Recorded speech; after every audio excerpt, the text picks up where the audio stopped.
Perfect. Well, I'll go ahead and kick us off. Thank you, everyone, for joining today's Education Grand Round series. I see many faces we saw last night at the Academy of Medical Educators new member induction ceremony. So thank you all for your continued contributions and involvement and participation. Today, I'm thrilled that we have Dr. Tyra Fainstad talking about psychological safety today. I think we're all very familiar with her work and the impact that she's been doing both locally and nationally in this space. So it's a super delightful treat for us to have her today. A few announcements before I hand it over. One, just please keep on your radar that we do have our 25-26 monthly in-person workshop schedule created. It's on our website. Here's some of the next few months plans for those workshops. We have just next week, Dr. Christopher King from Medicine leading a session on using kind of quality improvement strategies for curriculum development. We have one on educational technology and tools and how to integrate those into your teaching endeavors in September. One on feedback delivery using AI-powered avatars that we're hosting over with PEDS at the Children's Hospital in October. And then also really excited to have one on competency-based medical education in November. Again, we do have the whole year of monthly workshops calendared out. So just take a look at the website. You can register RSVP. Many of those at the lunchtime, we're offering lunch as well. So you have to be registered to get your lunch. So maybe it's a little extra motivation for you. Also be aware that we do have monthly Scholarship and Education Innovation Club restarted. So we kicked off our newly revamped virtual only series last month. I think it was a hit. So we're definitely being able to kind of scale up and make a more accessible format for everyone by doing it virtually. Next month, we're going to have a theory corner where we talk about reciprocity theory and all the various ways that that plays a role in our medical education roles. And then we're going to hear from Karen Michelson and Clint Carlson and their team on some things that they're doing with AI-powered avatars to help faculty development efforts and specifically help faculty develop and kind of hone those feedback delivery skills. So I think that'll be a super treat for everyone who's able to attend. So I encourage you to sign up for that. Also, just kind of keep on your calendar. We similarly have the academic year's schedule for education grand rounds for this series built out as well. Obviously, we are here. Next month, we're going to be hearing from Dr. Elena Newell from Baylor College of Medicine on flourishing as a researcher in health professions education. So I know many of us are involved in continuing to get learning and trainings around kind of the current national network that kind of focuses on flourishing. So this aligns with that theme. And if you're involved in educational scholarship or want to dip your toes in, I think this will be a really great treat to inspire you, motivate you, and kind of give you some really practical tips for optimizing those efforts. We have a couple of months where we're going to be talking about AI. So we're going to be hearing from Dr. Jennifer Benjamin, who's a PEDS doc down at Texas Children's Hospital in Houston in October. Kind of an overview of ways that you can integrate AI to make your educational endeavors more efficient and interesting potentially. Hearing from mentorship from Prem Subramanian from ophthalmology in November. More AI from Matt Zuckerman, who I see on the call, talking about specifically around assessment evaluation efforts. And then we're going to hear a little bit from Anna Handorf in January about some of her work around tiny talks and chalk talks and ways that they've been integrating these and some cool stuff that they've been doing over at Mass General in this space. The next bundle of months after that are just as exciting, so take a look at that schedule and make sure those are on your calendar. As you may know, we also have quarterly networking events from the Academy of Medical Educators. So for those of you who were able to join us last night, we mingled. We had great fun. We had to kick people out of the party, so that's always a good sign. Our next Academy Mingles event is going to be November 12th, right after our competency-based medical education workshop. Both are held over at the Benson on the second floor outside the faculty club. And something that's an extra fun treat is we have kind of a bingo networking event planned. And the Benson has agreed that whoever our bingo networking winner is, that they're going to get 3 months honorary membership to the Benson Faculty Club. So you'll be able to go over there for free, but still pay for your drinks if you're the bingo winner there. So hopefully a little friendly competition for you. And then also, just to get you excited, two more announcements. One is that we're putting the final touches on details around our Academy of Medical Educators Faculty Travel Awards to support educational scholarship and kind of dissemination. So if you're an Academy member, you've been accepted for, a podium presentation, panel, workshop, something like that, but don't have any funds to kind of support you getting to that conference to disseminate that work, kind of build your networking and support your kind of promotion advancement. We're here for you. So just be on the lookout soon. We're building out details around that website actually later today. But we're really excited to be able to support our educators and help build your brand, your reputation, get your discovery and work out there while also representing CU School of Medicine. And then also, please mark your calendars for February 12th, 11:30 to 1 p.m. over at the Anschutz Health Sciences Center. We're going to have our inaugural Spark Tank event. So this is going to be a med ed pitch event. So think Shark Tank style. A couple of teams will be selected to present their educational innovation projects and proposals to our panel of judges, our panel of sharks. And we're going to have an opportunity to administer, to support those ideas with a couple of different buckets of money that we're excited to share with you soon. So if you're not as excited about putting a full education grant together, you'd rather kind of be on stage, you think you can sell it, this is going to be a great opportunity for you. So take a look. In the next few weeks, we're actually opening up submissions for teams who plan to or hope to take the stage. And then we'll select 4 or 5 of those to kind of be those final candidates for that February 12th event. So get your ideas together, get your plans together, think about how you're going to persuade us to give you some money. But I think this will be a super fun event, not only to participate in, but also to be kind of in the audience and attend. So I hope you'll mark your calendar for that Thursday event.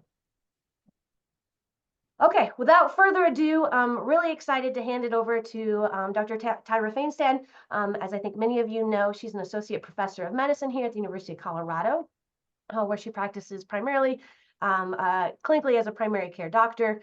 She's also the resident director for internal medicine learners at Lowry Internal Medicine, and has been wildly successful in the scholarship space with interest in learner-centered feedback, assessment bias, and psychologically safe educational environments. She's also a certified professional life coach and co-director of an online group coaching program called Better Together, physician coaching, which I hope she'll share some about today. So Tyra, thank you so much for being here. We're really delighted. I'll monitor the chat and grab those questions for you and help organize the Q&A towards the end. But otherwise, hand it to you, and thank you again for being here. Perfect. Thanks so much, Amy. I am going to jump right in. Can you all see this? I'm having Zoom issues today. All good? Okay. Perfect. So yes, I am going to talk about psychological safety, which I found to be a pretty heady, vague topic when I first jumped into my educator career. And so I did the only thing I knew how to do and dove straight into all of the background and literature of it. And I hope that you come out of this talk with a sense of something tangible that you can apply directly in your own educational environment instead of just a bunch of theory. I am going to give you a little bit of theory because we're at a talk where I think y'all want some of that, and I have a couple that I'm passionate about, but really I want this to be tangible for you. I, of course, have no financial disclosures. We're going to define psychological safety, and hopefully I'm going to sell you on why it is so important. We are also going to look at Dr. Amy Edmondson's toolkit to create psychological safety and curate it specifically for us, medical educators. And then we'll practice some tools around psychological safety in the learning environment. Okay. So when I started to become a medical teacher, probably back in residency, kind of in the transition to residency to facultyhood, I assumed that being a great teacher or creating ideal learning had everything to do with me. And I was very egocentric about this and felt like I needed to perfect my teaching. I got especially excited about how I could be very engaging and enthusiastic and how I could gain the right expertise for my chalk talks. And I did those things and found still that something was missing. Even if I gave the perfect chalk talk on hyponatremia to my learners, if they weren't ready for it, if I gave it to the wrong medical student at the wrong time, or if I gave it to somebody in the wrong headspace, it wasn't landing. So then I got excited about curriculum and curriculum development. And I thought, okay, I can teach. I have these teaching skills. I feel like a pretty solid teacher, but I really wonder when I should give the material and how I should curate this material at exactly the right time so that it lands with my learners. And I learned about Kern and the 6 steps to perfect curriculum uh, creation, and I sort of dove into the scholarship around that, and something still wasn't connecting. I still had some learners where I felt like it just wasn't hitting correctly. I was pretty decent at giving feedback at this point. That's another scholarship niche of mine. But I was finding that if the learner wasn't ready to hear the feedback, or if the learner wasn't ready to hear the teaching, then none of that mattered. So then I got very excited about how I could promote a growth mindset. This was maybe a decade ago when Carol Dweck's work was super hot and very exciting, and everybody was talking about how to create a growth-oriented mindset in learners. And so I dove right into that. And I realized that yes, all of these things are necessary. I think these are 3 of the main ingredients for what I'll call ideal learning. And in order for these 3 things to happen, in order for these pillars to happen, we have to be able to diagnose our learners, which means they have to speak up with questions and concerns, and specifically with mistakes. This became very important when I started to dive into the growth-oriented learner section, was how do I get them to tell me where their deficits are in this land where we really try to highlight strengths? And how do I be honest and authentic with my own deficits? How am I supposed to know if it's landing right if I'm sort of in performative mode? How can I diagnose what material they need if I don't even know where they are? And I realized that the foundation that I think is actually necessary for all 3 of these ingredients to function well is the clinical learning environment. So having a psychologically safe learning environment, I want to convince you, is absolutely imperative to even get to any of these 3 things. I think we can't get there correctly unless we are functioning in a safe clinical learning environment. And when I started learning about this, I found it very vague, and I didn't like it because I couldn't figure out how to make a learning environment. I thought I probably was. It was like, well, I'm a really nice person and people kind of like being around me, so I think it's in the bag, right? It actually wasn't in the bag. And at this time, fortunately, Dr. Edmondson came out with this wonderful book, The Fearless Organization, which helped me define psychological safety and break it down into tangible, sort of bite-sized pieces that I could work with. The definition, as coined by Dr. Edmondson, is that psychological safety is a belief that you won't be punished, humiliated, or rejected for speaking up, specifically around deficits or mistakes. It is something that is felt by the learner, and it is set by the leader. It is a team-based phenomenon that the team members feel and the team leader sets. So again, it's in our context, it's set by the medical educators, often the leaders of a team, and it is felt often by the learners. The learners are feeling it at all different levels. They are looking to their learning environment, primarily at the, one-on-one relationship level. So their teachers, their senior residents, their attendings, anybody who's teaching them, but they're all also looking at their medical team. How do I fit in here? Do I belong? And then they are feeling and perceiving how they fit into the organization, whether that be the hospital that they're in or the program that they're in, the medical school that they're in. How do I fit into this organization? What are their attitudes towards me? Turns out psychological safety, contrary to what I thought when I first started getting into this work, is not the default for us. It's not just being nice, it's not just being warm, and it's not being kind. And actually, it's pretty hard for people in medicine to do. Dr. Edmondson has studied psychological safety for decades in various industries and lots of different fields, qualitatively, quantitatively, and over and over in many of her papers. I think there's a whole chapter in her book that talks about psychologically safe and unsafe environments. She wholeheartedly agrees each time that the most unsafe environments she encounters are medical. They are in hospitals and in medical learning environments. They are more unsafe than organizations like business, they are more unsafe than the military, they are more unsafe than higher education. For some reason, there is a perception that it is not safe to speak up in medicine. This isn't totally new news to us, but to me, specifically in medical education context, it felt sort of like a dagger to my heart. How is it possible that people are feeling so unsafe on a team where I'm the leader? Turns out psych safety starts to drop from pretty much day number one. Our learners enter med school, and the most precipitous drop is when they enter the clinical learning environment. It's scary, and we have data to prove it. Okay, why do we care? There's some literature to back up the claim that I made that psychological safety is really the foundation of ideal learning. I've worked a lot with a team at the University of Washington to understand the landscape of psych safety. We did a scoping review and we've done a couple of qualitative analyses to try and understand what does this mean? What are we missing if we don't have psych safety, both from what's been written and from the mouths of the learners. What we found over and over again is that in unsafe environments, learning is inefficient, right? So these are missed teaching opportunities. People don't feel safe to ask a question at the point of relevance, have it land right there in the clinical context, and they have to go home and figure it out in some other way. There's a high cognitive load for learners in unsafe environments.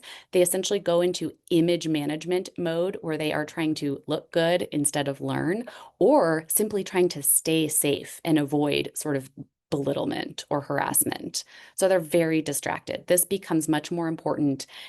This process is modulated by the amygdala, and so people go into fight or flight, and that seems more important than learning medicine when they're in very unsafe environments. Again, this stress about image management bleeds over into stress about grades, which are high stakes by nature. So learners are wanting to put on their best face. They're avoiding asking for help because, oh my gosh, what if somebody sees that I have a deficit and that translates to a summative evaluation? And ultimately, in the very worst case scenario, in the most unsafe environments, we see learners just go into complete self-protection mode and withdrawal from learning altogether. This, again, is the worst of the worst, but if somebody feels very unsafe, they will put their head down and try to get through the rotation and not at all focus on learning, complete disengagement. So this really matters. Psychological safety, again, I believe is necessary for these three things to happen. And when we do have psychological safety, what we found is that learners feel a sense of engagement. Specifically, they feel purpose and a sense of choice and agency over what they do at work. They have a learning orientation rather than a performance orientation, which is, I think, what it's all about. And they feel a sense of belonging. They belong to the team. They feel like their worth matters. They feel wanted essentially on the team, which is super important. These three themes have come up again and again, multiple times in research that I've done and in research that I have read. Okay. Now that I've sold you on psychological safety being very important and also doable, though difficult, I want to break it down into the three main behaviors that Dr. Edmondson found over and over amongst all of these industries that leaders can do to create psychological safety. They are not complicated, but they are not easy. So the first one is setting the stage. And this one is simply talking about expectations. And we talk about expectations a lot, but I think we don't do them as specifically as learners are hoping that we will. And so this is more than just, here's what your evaluation looks like. This is like, here is what you can do to blow me away on day one. So you're framing sort of what you want the rotation to look like and creating a shared sense of meaning and expectation. So what are you hoping to get out of this? And what can you do to blow me away? What do I think an above average MS3 looks like, an above average intern, and what is the level of minimum competency? And just sharing that super transparently. The next one is inviting participation. Seems very basic. It's things like learning everybody's name and making sure that they feel included, demonstrating sort of normalizing not knowing or demonstrating situational humility, and then setting up intentional structures to make sure that we're including all voices. So how are we going to be sure that we get every single team member's voice heard in a teaching scenario, in a clinical scenario? Really, we want people to feel confident that their voice is welcome no matter what. Responding productively is about what you do when things go right and, importantly, when things go wrong. Feel we often forget to express appreciation to our learners. This is something I love doing. A little bit goes a long way. And we sometimes forget that we expect them to fail, and that's why we're here. We have such deficit focused glasses on all of the time that sometimes we forget to say, oh, yeah, this is supposed to happen. I'm actually so glad you made this mistake because it proves that, residency exists for a reason. And then, of course, how can we set up structure for accountability and punish boundary violations in a way that doesn't punish the person but punishes the violation? This, of course, hopefully will accomplish a continuous lifelong learning orientation, which we give a lot of lip service to. Joe, there's a lot of literature. I see your comment in the chat about psych safety contributing to burnout. No one's done the exact study. I would love to see an RCT out there that puts somebody in like a psychologically unsafe environment and then looks at what happens. I don't think that's ethical to do. So I'm not sure there's any studies that say this for sure causes burnout, but there's a lot of correlation and association studies out there. And I'm hoping to sell you on why. Okay, this is my 2 slides on big T theory. Anybody who knows me for the last 2 years knows that I'm completely obsessed with self-determination theory. And part of the reason I've become obsessed with it is because it keeps coming up everywhere in my life, especially in my psychological safety research. So psychological safety is something that I do a lot of qualitative research on. And I'm very excited to tell you that I'm doing a qualitative study right now within my Better Together coaching research team, where we're looking at resident transcripts of coaching calls through a self-determination theory lens. And the one cross-cutting theme that has come up on literally every single transcript by surprise was psychological safety. There seems to be something that runs hand in hand. You almost can't have psychological safety without seeing the 3 components of self-determination theory and vice versa. To remind everyone, self-determination theory posits that 3 core components or 3 psychological needs must be met for people to flourish at work. So these 3 needs, they're sort of like the tippy top of Maslow's hierarchy. They are needed to feel intrinsically motivated and fulfilled at work or at school. They are a sense of autonomy, and that doesn't mean working independently or working in isolation. That actually means a sense of agency or choice in what you do. I think that medical education can unfortunately thwart this because, I mean, by nature, learners are in an era of their life where we have very little autonomy. And so sometimes we can perceive that our autonomy is completely stripped away. A lot of what I do in coaching is helping learners see where they do still have a sense of autonomy. The second one is a sense of competence. This means you have a sense of capability in what you do, which seems obvious, seems like we're trying to build this in medical education. But I think that deficit lens that I was talking about, that all of us well-intentioned educators walk around with, unfortunately thwarts this psychological need. Sometimes we forget to appreciate as much as we nitpick, and we can build a super overactive inner critic in our learners and unfortunately a sense of imposter syndrome, or perhaps I'm not really that competent here and everything has been luck. And then finally, the third need is relatedness or a sense of community in what you do. We're probably doing the best here. There's a huge communal sense amongst both medical students and residents and fellows, sort of by nature. They're in this together. They have a lot of trauma bonding. They have a lot of predetermined friends. Things are pretty fun. However, the high stakes performative nature of medical education tends to thwart this need as well too. The second we start comparing ourselves, we disconnect, feel sort of isolated, and have thoughts that get in the way of this core need. So I think that medical education unintentionally can hinder all 3 components of self-determination. And my theory is that this might be where we fall off the cliff of psychological safety, even though we try so hard. We want it so bad. We're genuinely kind, well-intentioned, warm people. I think we might be in a system that is going to be hard to overcome. So what can we do? When we see psychologically safe environments, I told you we see learners are engaged and have a sense of agency in work. That's that first need of self-determination. They feel like they are in a learning focus instead of a performance focus. That will lead to that second need of self-determination. And finally, they are telling us that they feel a sense of belonging. That pretty much describes the third need. To me, I see self-determination and psychological safety as so bonded, I have a hard time parsing them out. It's almost as if self-determination is like the concrete ingredients in this foundation that I've laid out here for you. Forgive the cheesy analogy, but it's like you can't have one without the other, and you can't have any ideal learning without both of them. Okay, that's as heady and theoretical as I'm going to get. I'm going to get real tangible now. So let's talk about what this framework means for us as medical educators.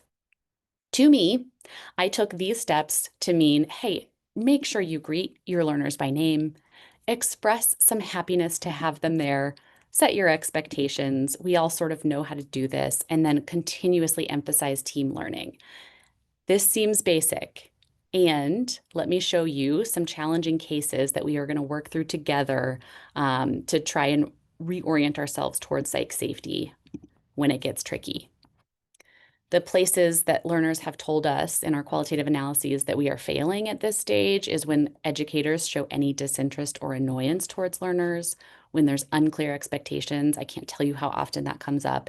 And witnessing mean behaviors towards others, so towards other people, other interprofessional members, or even talking behind backs, automatically will make a learner perceive that environment as unsafe, even if it's not directly towards them. So those are kind of the like do not do. Okay. Let's say you're an attending and you're on your inpatient service, if you have one, and your resident team switches. As usual for these days, if anybody out there has been on this in this situation, you know there's a sense of urgency and like a little disorganization. The day feels super rushed. The team is flustered. Everybody's focused on notes and like getting out in time and learning the service. You try to do a midday chalk talk and it's not landing, and your poor med student is in the corner looking like a deer in headlights. I want you to feel free to shout out, what could you do right now in this moment to set the stage, that first tool for psych safety during this transition day? Or put it in the chat. Does this resonate with anyone? Has anyone been in this situation? I think I'm an ER doc, so I don't do this, but I think one of the easiest things to do is say, hey, acknowledge the sense of urgency and the disorganization and normalize it so that, and then, maybe say, hey, would it be more helpful in, me doing some of your tasks so that we can get that disorganization under control? Almost like you're a plant for me. Thank you. Oh, I sweet. That agree. means I did something right. Woo! There's the performative part, right? Oh, yeah, right. Absorb that praise. I see giving space, getting away from pressures, letting it go on days when it doesn't fit. Oh my gosh, I can't tell you how hard that still continues to be for me. But all of these things are exactly it. So in this case specifically, can you, first of all, let's look at that poor med student in the corner looking like a deer in headlights. Can you tell them that's okay, that you don't know what you're supposed to be doing right now? Today is a day where, everybody's kind of running around just trying to get the work done. So let me take this moment and tell you exactly how you can flourish tomorrow and on the days following this. Perhaps if getting notes done seems really important to your team, even though you feel like your chalk talk is very important, you could compromise and offer to help them get some of those notes done so that you free up their bandwidth, right? Could you forecast for them how long you expect things to take? In this case, something like, I'm somebody who loves to do a lot of teaching on rounds. And so my rounds last a long time. I expect to be done before noon, but maybe not much, versus I really want to prioritize a chalk talk in the room. And so I want to get through rounds and then I'll have a patient-centered chalk talk to do. I expect rounds to take 2 hours. Then your learners know, like, this is the norm or this isn't the norm. It's much easier for them to orient just knowing those things. Finally, letting them know that you care how they're feeling and about what's going on for them right now goes such a long way. And all of you in the chat, and I didn't see your name because my computer screen's really small, but whoever spoke up with the ER doc said what I was going to say is maybe the most important thing you can do today, which is not only setting expectations of how to be excellent, but it's also setting expectations that you don't have to be excellent all the time, and in particular, when you don't expect excellence, right? So if you tell somebody, here's how you can blow me away, your learner is going to think that you need to be blown away every moment of every day. And hopefully, chances are that's not true for any of you here. So transitions are particularly rough. That's probably the days when things fall apart the most. Medical students and residents and fellows transition often, way more than we do as attendings, I guess, depending on your job. But I find that it's harder and harder to remember the stress of that continuous transition. And so even calling out the fact that they are under a stress that you haven't perceived in a while, Dr. Brene Brown gives us a lovely framework to talk about the stress of transition and to help normalize that while you are setting the stage for your learners. If you like the PC version, go with TFTs, terrible first times. But all of you said this, it's helpful to just normalize it. Just name, oh my gosh, y'all, you are new, you are all new to this team. Of course it feels disorganized. It was always going to feel this way. I get it. I'm not expecting you to come out of the gate knowing every single problem of every single patient. We will get through today together. Then put it in perspective. Gosh, you must go through this all the time. In fact, every single month is your first day on a new service somewhere. What has worked for you in the past? Hey, senior resident, how long does this phase normally last? This phase of chaos where like you don't know where the bathroom is and you're mixing up your patients. Is it a day? Is it 3 days? Like, let's help put it into perspective. This isn't going to be your whole rotation. And then here is your chance to tell them, gosh, it's okay if you're not blowing me away with your medical expertise on rounds today. All I'm looking for is you to be interested in learning these patients. What are some reasonable expectations? How can we redefine success and what that looks like today? Hey, medical student, do you know where to put your lunch? That's great. What if that is your metric of success for today? So these are 3 very basic things that you can do that will decrease the stress immensely on your team and set the stage for psychological safety. Okay, step number 2, inviting participation, essentially means signaling to your entire team that they are welcome. You can do this in a variety of ways. To me, I like to model that it's okay to not know because I don't know all the time. Really important here to not interrupt. Have some frequent check-ins around how are you feeling here? Do you feel like you're being heard and that you belong? And then importantly, remembering the inherent value of every single person on your team. I'm going to drill into that one in a bit, but I'm going to set this up again with a case. Here are the do nots for this one that we have found in the literature. Don't dismiss the questions. We've got to give supported autonomy when possible. Let's bring this home with a case. Let's say you're an outpatient doctor and you arrived to clinic kind of irritated by some things bothering you on the way in. I'm sure this doesn't land with anyone here. And you have a med student coming that day. When the med student shows up, you give a brief intro in which you don't quite catch their name, and then you sort of are late already, and so dive into telling the med student exactly where to stand in the room. The med student's worried about getting a good grade, as they all are, and interprets this brevity with having screwed up already. They go into performance mode to prove their worth, and in doing so, focus on citing literature around colonoscopies, missing the fact that the patient starts to tear up when they talk about colon cancer screening. Attending cuts in at that point, finishes the visit. They both feel like they failed at the end. The student checks out of learning, decides to go all in on the shelf exam rather than the clinic grade. Yikes.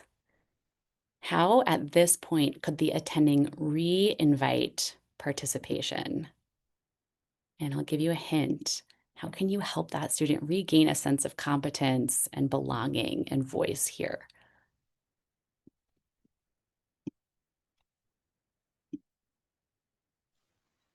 Hey, Tyra, this is Mel. Can you hear me okay? Yeah, hi, Mel. Hey, this is all fabulous. So I think in that case, we have to own it. And this would be coming back in some way and saying, man, I feel like we just got running before we started walking and getting on the same page together. And my goal is X, Y, and Z, own it. And then you can go back to expectation setting. I have some other comments that I'll kind of make at the end that are broader, because I've also thought a lot and written some about this too. Thanks. Great. I But invite you. I'll kind of say one other quick thing, that act, I think, not only is necessary in some way, but the subtext of that act is what you said. It's I was imperfect.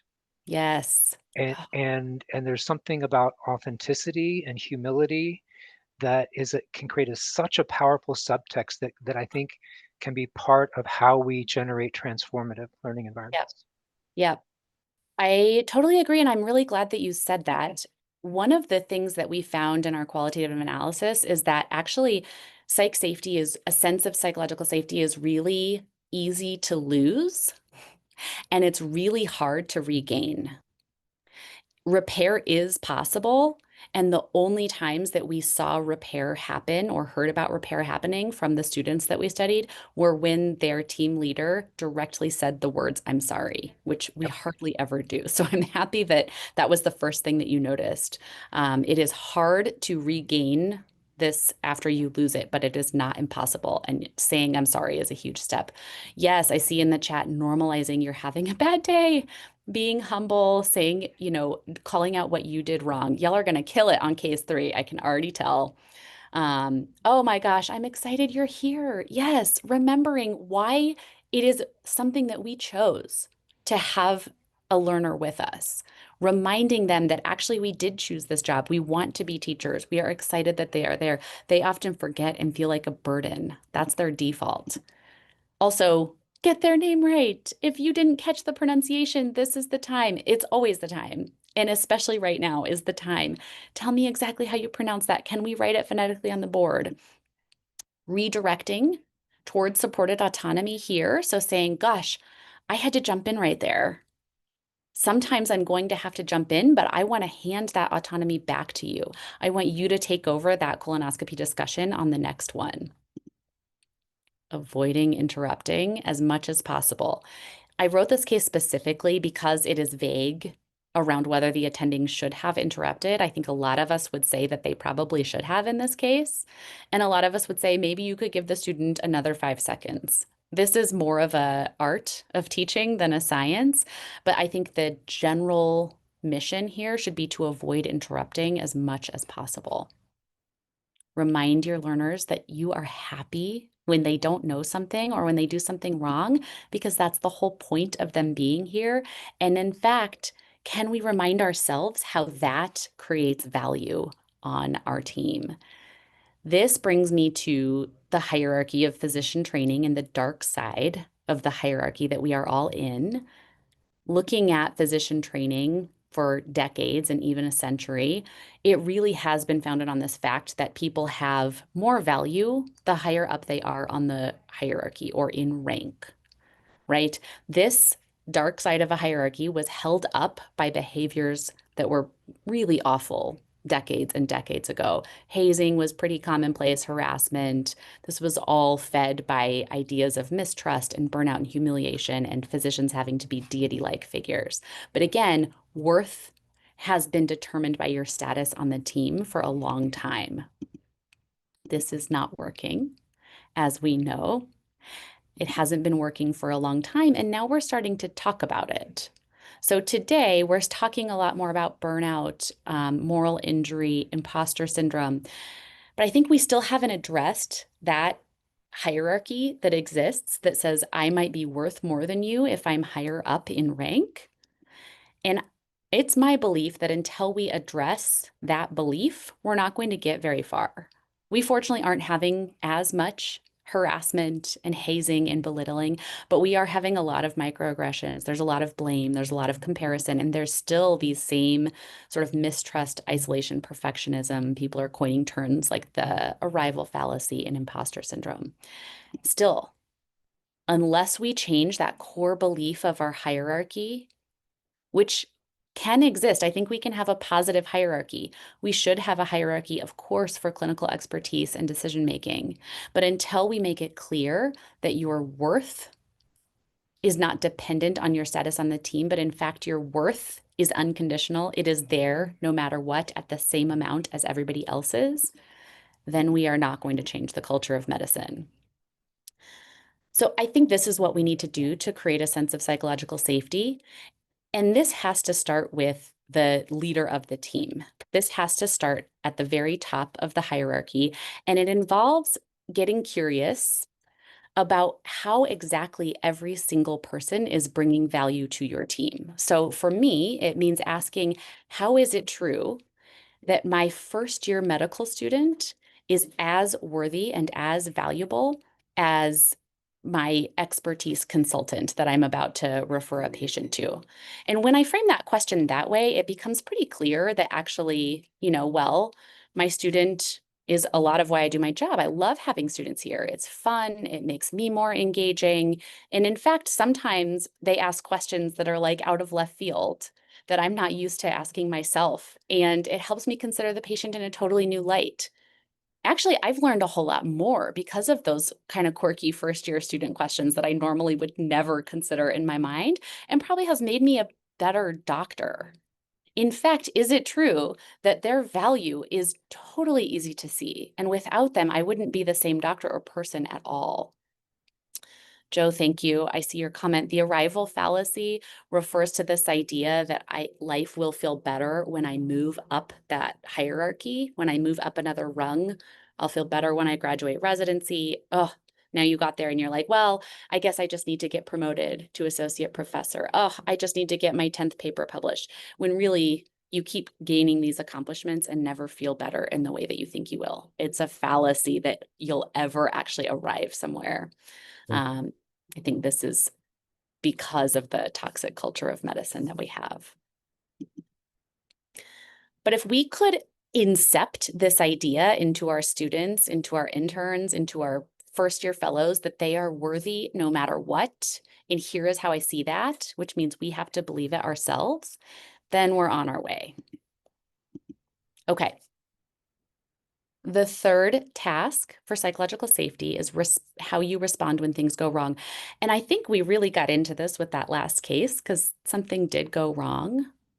And repairing or calling out your role in that is probably the most important step here. I don't want to be remiss in acknowledging when things go right and acknowledging effort in addition to outcome when things go right. So that means noticing or bringing awareness to the effort that people put into it instead of just the outcome. Gosh, I saw you go to the primary literature to look up the difference between two different continuous glucose monitors. That's a lot of work instead of just, wow, congrats on getting that A1C down. And then how do we respond when there is failure? How can we destigmatize it or even celebrate it? What would that look like to celebrate it? So all of these are tied in, but I think in particular, watching our behavior towards others in addition to our behavior towards the learners, and then how are we giving, what is the atmosphere that we're giving feedback in? This is my last case, and it's a doozy. Let's say you are attending again on a busy ward service and you've got an MS4 on your team. You have a patient with heart failure that you're rounding on. The senior resident is kind of giving the presenting medical student a lot of questions, and you can sense them start to crack. You ask what today's creatinine was, and they stammer, it's stable, no change. And the team decides to double the furosemide. You later look at the creatinine, which has actually tripled since yesterday. You speak with your senior privately and decide to hold off on the furosemide while you work this up. You realize you've got to give feedback to the student about this issue. Okay, I want to create a psychologically safe environment right here and tell you this is not a real student. I'm not throwing anyone in particular under the bus, but I want you to feel safe. Tell me your knee-jerk reaction. What is your story about this student right now? Not your fully formulated, mentally checked, self-coached story, but what's your knee-jerk reaction? They either The didn't third, look at it or didn't remember it. Yeah. I would think about them being emotionally maxed out. Like that seems like a panic response. It's a panic response. And they said something that they weren't totally sure of. Lots of people would say, gosh, sounds like he lied. Or sounds like he didn't want people to know that he didn't know. Okay, so in any case, something went wrong and there needs to be given feedback. How do you know when you're ready? Or said better, how do you know if you're not ready to give psychologically safe feedback? I'll tell you my own red flag is when I'm in a rush. If I have a sense of urgency that I have to give feedback right now and I feel like I know exactly what the feedback is, that is my own red flag to the fact that I need to do some work. I need to bring some curiosity to myself before I'm ready to give feedback. Does anyone have a good barometer?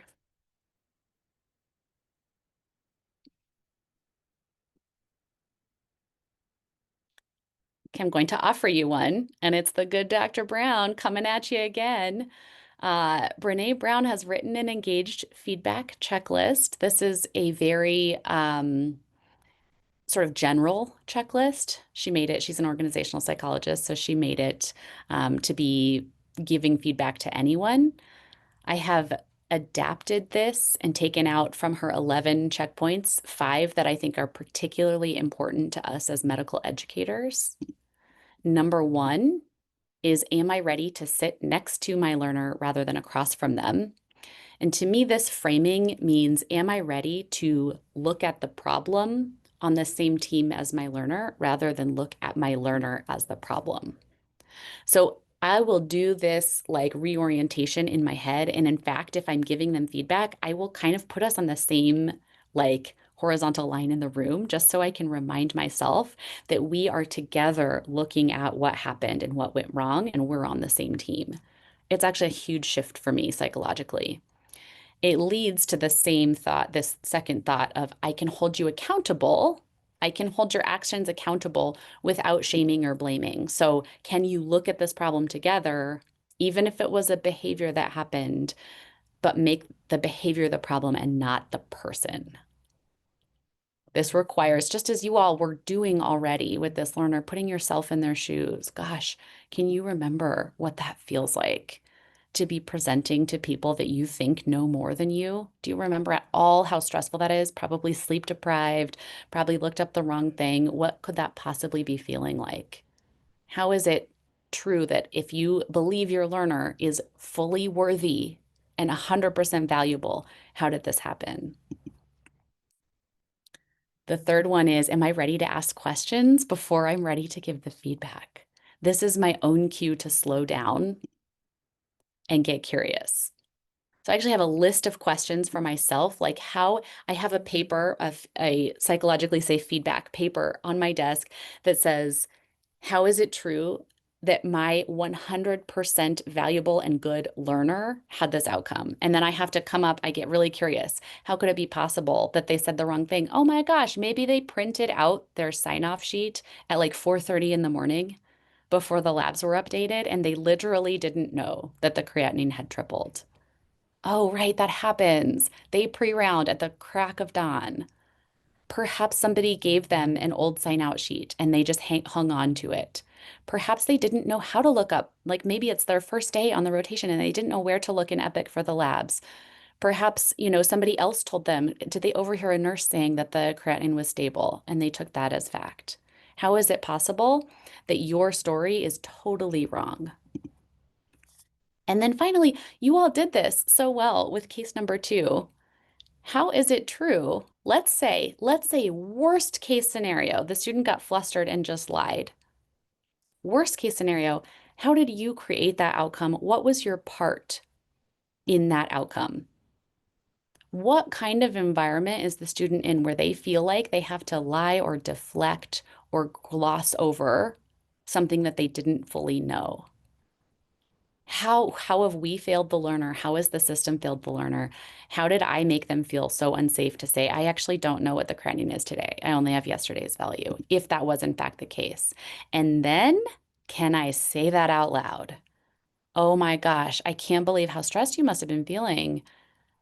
I've done that before. There are times that I've said stable and I wasn't totally sure. Yikes. I think it's because of stress and lack of sleep. This is what I felt like. Tell me what it's like to be you. Y'all are 5 steps ahead of me on this one and totally nailed it.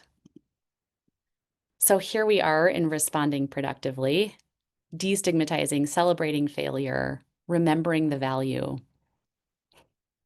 Yes, I see, Meg. Doug Jones once told me every way of seeing is a way of not seeing. It's so true. So what questions can we ask ourselves to see the things we're not seeing or to get curious about the things that we're not seeing? Oh, Joe, belief is the opposite of curiosity. I mean, y'all are ready to join Better Together coaching. I can tell by your comments. Any questions about this medical educators toolkit that I've built? I have a question. This is Joe. Joe. Because I was going to email you, but since we've got some time, working in the emergency department, we get to know our fellows pretty well. So it's easy to kind of over time do some of this expectation setting, and they get used to what I'm expecting of them, et cetera. And I tell them what they should expect of me.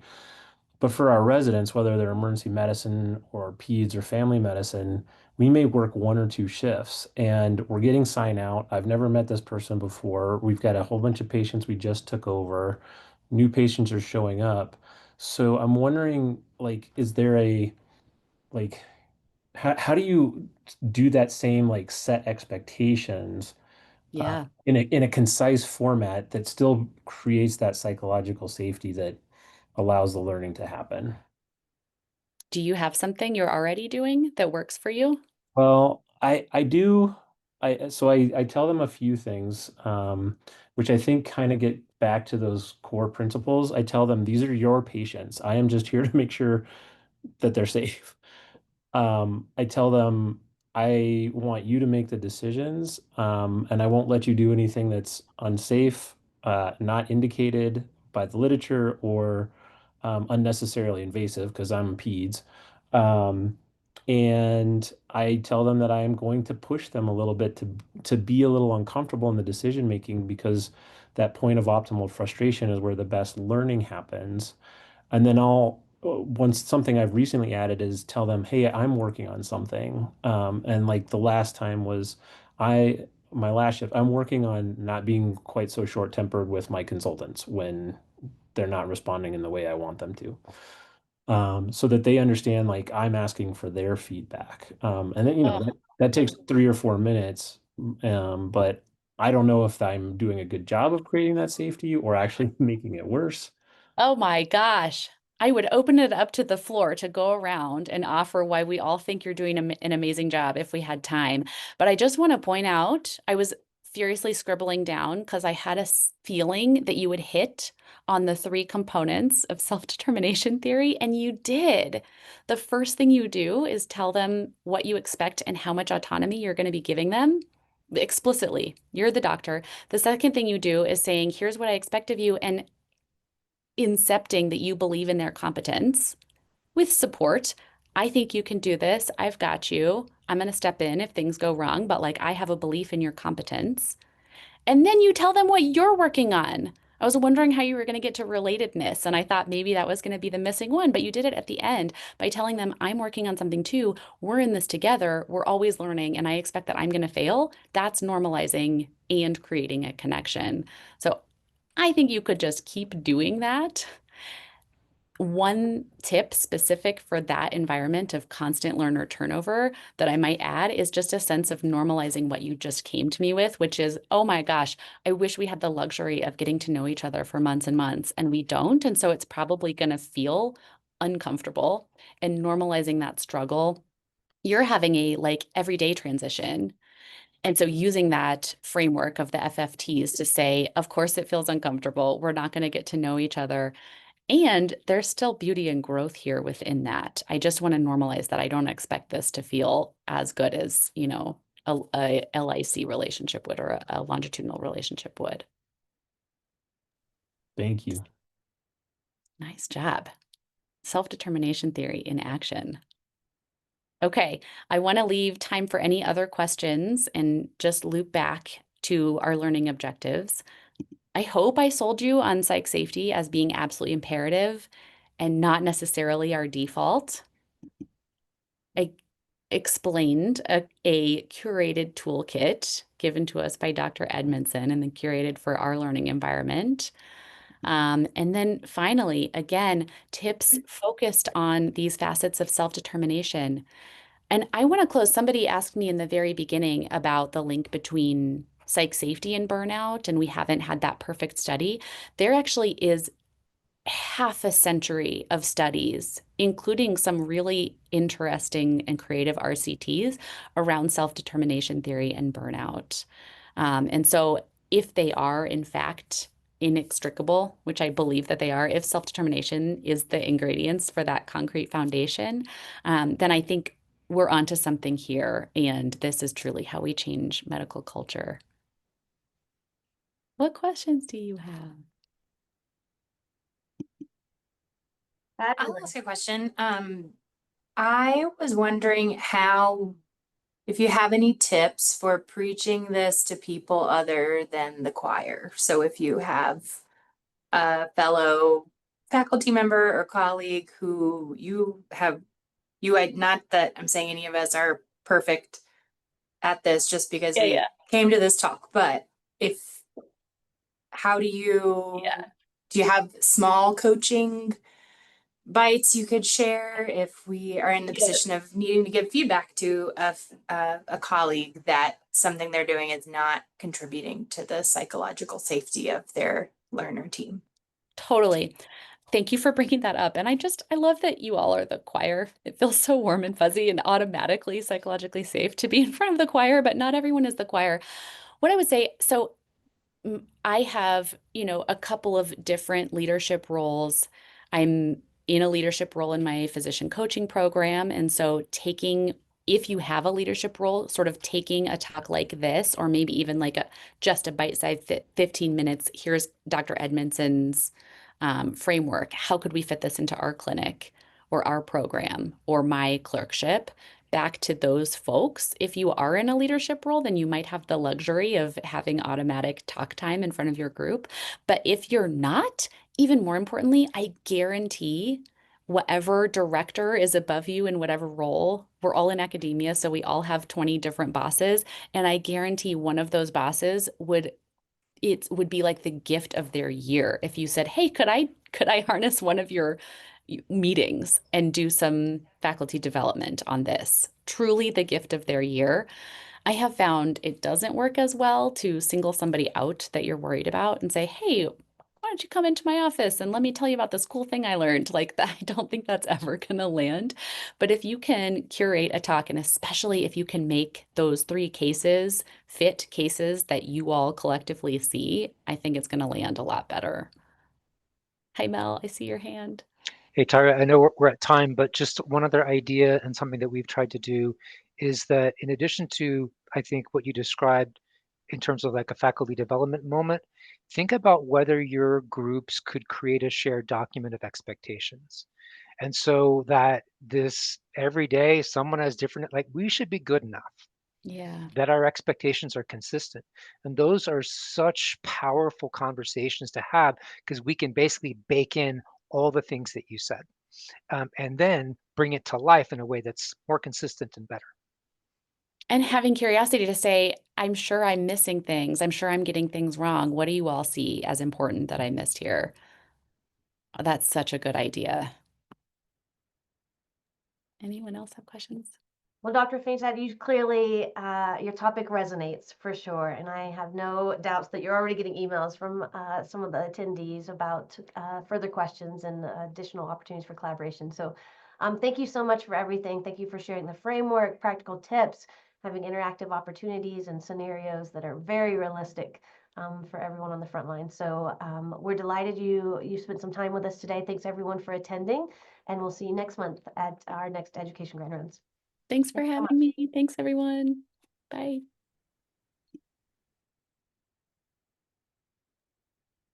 So Tyra, this is Jeannie Zengi. Was curious, would you be interested in talking to our section with a modified version of some of this? Because I was actually like halfway through your talk already talking to Nicole and some other people, and I was like, oh, this would be so awesome. Totally. Please send me an email. I would love to. This is actually the first time I've ever given this talk, and so I it's only going to think get better, I it hope. was great, and I didn't want to ask in front of everyone else because I wasn't sure how to ask this question. So may I ask you one more question, kind of related to how you pose this philosophy, this environment, and kind of promote this environment in individuals, and maybe neonatologists are sometimes grumpy people, but I've gotten a lot of pushback at times where people are just like, as if I'm being too soft on the learner and that I need to be harder on them, that this is a hard job, that we take care of life and death issues all the time. And sometimes you can't just let them, Yeah. like I don't have the time to be their friend. I need to Yeah. be having them do their Yeah. job. And at the same time, I'm like, if someone's going to be paralyzed and can't do their job, then how are you going to reach out to them? And they're like, well, then they shouldn't be there. I'm like, Yeah. okay, that's Yeah. not the attitude I wanted. Right. I get that a lot. And I think the term itself, unfortunately, like creates that reaction in a person primed for it because it has the word psychological and safety in it. It seems soft and nice. What we know from the data is that it's neither, and it's actually pretty hard. It's Yeah. kind, but it's not nice. And in fact, being nice, like if I find myself deflecting a feedback conversation I need to have or avoiding one completely in a nice way. In fact, that's not kind to my learner at all, of Yeah. course, for Sure. reasons that we know. And what I would say is that if we did this well, like if you sat down with that medical student and actually had that conversation framed with that engaged feedback checklist where, you're taking accountability and vulnerability and putting the behavior in front of you, I guarantee that learner is not going to forget that feedback for the rest of Mhm. their lives. We are Mhm. like diving into it with the most depth possible. The learner's primed to go into shame no matter what. Like the Yeah. learner is Yeah. going to feel shame around that no matter what. And in fact, shame makes us avoid the thing even more. And so if we can mitigate the shame response with these tools, in fact, I think we actually spend more time with the behavior or the accountability than we would have otherwise. Sure. I think Okay, I that's think these tools fantastic. Yes. actually make I us turn toward the negative behavior rather than away from it. Great. I will reach out Yay. out to you. Thank you so much. I'm sorry I don't have my video on it. I'm having some bandwidth issues. So, but I I get it. appreciate it. Loved the talk. Thank you. Oh, good. Thank you so much. Thanks for that feedback.